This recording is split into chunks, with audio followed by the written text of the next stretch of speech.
L'événement sportif du premier week-end de décembre, c'était bien sûr la Saint-Élion. Plus de 12 000 courageux ont tenté de rallier Saint-Étienne à Lyon en pleine nuit. Et comme bien souvent, la neige s'est invitée au 40e kilomètre de la plus grande course nature de France. Au terme des 70 km, c'est Emmanuel Gau qui remporte la mythique Saint-Élion en 5 heures et 16 secondes. Vu les conditions du jour, remporter celle-là, j'avais vraiment des super jambes. C'est génial, ça rajoute à la magie quand on a des conditions comme ça un peu difficiles. J'ai eu une saison compliquée, donc terminer là-dessus, c'est magique. Ah ouais, c'est vraiment la course de l'effort, de l'extrême, parce que c'est dans le froid, c'est le soir, donc c'est vraiment la course des courageux. Mais en solo ou en relais par 2, 3 ou 4, tous n'arriveront pas au bout de l'effort.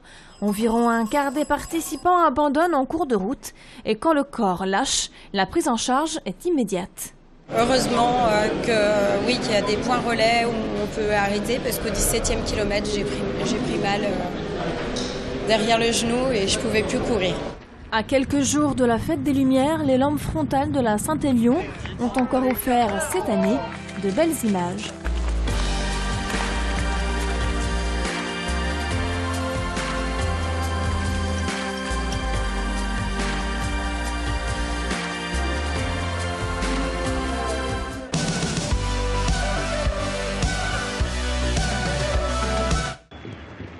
Une belle victoire pour le 25e anniversaire des Badgones. Malgré le froid qui sévissait sur Gerland samedi, tout le monde aura passé une bonne soirée puisque 3 jours après le succès ramené de Marseille, les Lyonnais ont conforté leur place de leader en s'imposant face aux champions de France en titre Montpellier 1-0 grâce à son homme en forme Bafétine Bigomis qui a inscrit son 10e but de la saison.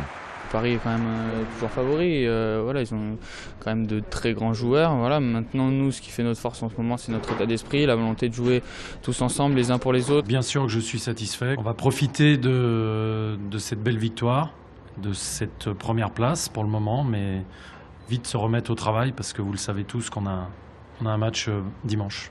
Et ce match, c'est le derby à Saint-Étienne. Et quel derby! Les Verts, 3e au classement à 5 points des Lyonnais, n'ont plus perdu depuis 11 matchs, toutes compétitions confondues. Pas de triomphalisme donc dans les rangs lyonnais, mais une vraie envie d'en découdre avec le voisin stéphanois dans un match qui a toujours une saveur particulière et qui, cette année, s'annonce plus que jamais équilibré. Ça va faire, au-delà du derby et de la rivalité, un duel de haut tableau. Donc c'est beau, ça va être une belle fête du football parce que c'est comme ça que je prends les derbys. On en oublierait presque qu'avant de se déplacer à Geoffroy-Guichard, Lyon recevra jeudi les Israéliens du Kiryat Shmona pour le dernier match du groupe I en Europa League. Une compétition dans laquelle les Lyonnais sont déjà qualifiés pour le tour suivant et assurés de finir en tête de leur groupe. Deuxième victoire consécutive pour le Loup samedi face à Dax.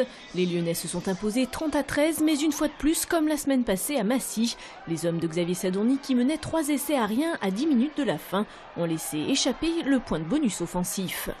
C'est toujours une victoire, il faut profiter de gagner. Et bien sûr qu'on voulait les bonus, mais bon, on n'a pas pu. Après le 4e essai, il en faut que 3, il suffit de pas en prendre un, quoi.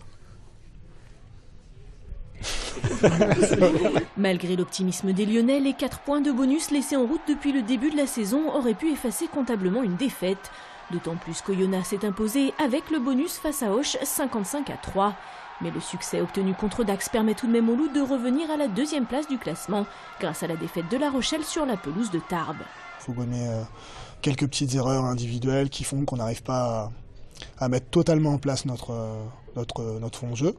Mais voilà, c'est plutôt positif. On ne s'occupe pas de ce qui se dit autour de nous, on bosse. On a un objectif, ce sera de monter à la fin de la saison. On travaille pour ça. Au terme de cette 13e journée, le Loup est donc 2e, mais avec 13 points de retard sur Oyonnax, le leader. La semaine prochaine, les Lyonnais auront encore un défi à relever avec un déplacement à Pau, le 3e, qui les talonne au classement avec un petit point d'écart. Les autres résultats du week-end, invaincus en championnat depuis mars 2010, les féminines de l'OL poursuivent tranquillement leur série face à Arras et sont toujours seules en tête de la D1. En volley, la Sul reprend sa place de leader de la Ligue B en s'imposant face à Nancy. Les Lyonnais affronteront Orange samedi prochain. Enfin, en hockey sur glace, le LHC prend également la première place du classement après son succès sur Amnéville. Les Lyonnais sont leaders pour la première fois de la saison avant de se déplacer à Brest.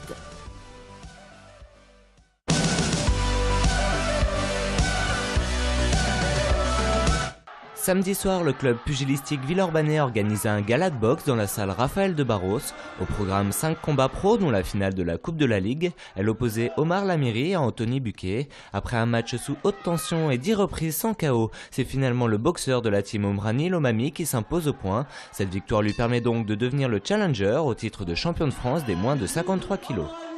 Mon objectif, c'est donc de perdurer dans le temps, donc en étant champion de France professionnel. Le dernier combat de la soirée confrontait Hakim Zulika au Tchèque Jindřich Veliký. Le Villeurbanais devait se relancer après avoir perdu en janvier au championnat d'Europe. Une saison à s'entraîner qui s'est révélée payante. J'ai gagné au niveau de la blessure que j'ai causée à mon adversaire et l'arbitre a décidé, le médecin a décidé d'arrêter le combat. L'objectif c'était de finir au point et ça me convient, cette victoire me convient. Tous les boxeurs de la team Omrani Lomani ont donc remporté leur combat. J'étais un peu inquiet pour tout le monde. Et scénario presque impeccable parce qu'ils ont quand même commis quelques erreurs, mais c'était une belle soirée. Michel Soro, le boxeur phare de la team Omrani Lomami, combattra quant à lui le 12 janvier au Canet pour la ceinture intercontinentale WBO. Cette semaine, le club près de chez vous a pour thème l'American Way of Life et vous fait découvrir un sport spectaculaire, le football américain. Direction le stade Edgar Quinet pour voir s'entraîner les Gaunes, fort de ses 300 licenciés. L'unique club de foot US de Lyon laisse la place à d'autres disciplines comme le cheerleading. Hommes et femmes peuvent également jouer au flag, une version sans contact et sans plaquage du sport phare. Le sport phare, évidemment, qui est le football américain et qui, chez nous, se répartit sur 3 catégories qui sont cadets, donc 14-16 ans, juniors 17-19 et plus de 19 ans, donc qui sont donc les seniors. Sans surprise, ce sont bien sûr les jeunes qui sont le plus attirés par ce sport et pas que pour l'image. Le jeu se révèle en effet très prenant pour tous les joueurs, chacun se trouvant à une position précise. Certains se sacrifient entièrement et ne toucheront jamais le ballon. Le principe c'est de gagner du terrain, c'est qu'on avance, que ce soit par la course ou par une passe avant. Le principe c'est de gagner 10 yards, 10 mètres en 4 tentatives. Si aucun point n'est marqué après ces 4 actions, la balle est donnée à l'adversaire. Les footballeurs doivent donc utiliser une trentaine de stratégies préétablies, demandant agilité, réactivité et esprit d'équipe. Ce sport est avant tout très tactique. C'est assez psychologique en fait, puisqu'il faut vraiment essayer de faire croire à l'adversaire qu'on va jouer un certain jeu, alors qu'en fait pas du tout, on va essayer de faire une tactique piège. Contraints de jouer ces matchs à domicile en Isère, les Gaunes sont tout de même parvenus à atteindre la finale de Conférence Sud l'année dernière. Un résultat prometteur à l'aube de cette nouvelle saison. Si vous aussi vous souhaitez faire parler de votre club ou association, n'hésitez pas à nous envoyer toutes les infos à cette adresse mail. C'est la fin de cette émission, vous avez maintenant la parole pour le temps additionnel. Une petite dédicace quand même à ma femme, je te fais un gros bisou, parce que tu as gardé nos 2 enfants, Lison et Robin, ce soir tranquillement à l'hôtel, et je pense que ça devait être aussi compliqué pour toi que pour moi. Et merci à TLM de parler du flag, qui est un sport mixte, donc les filles, on vous attend. Merci aux jumeaux, Ginès et Michel Massa.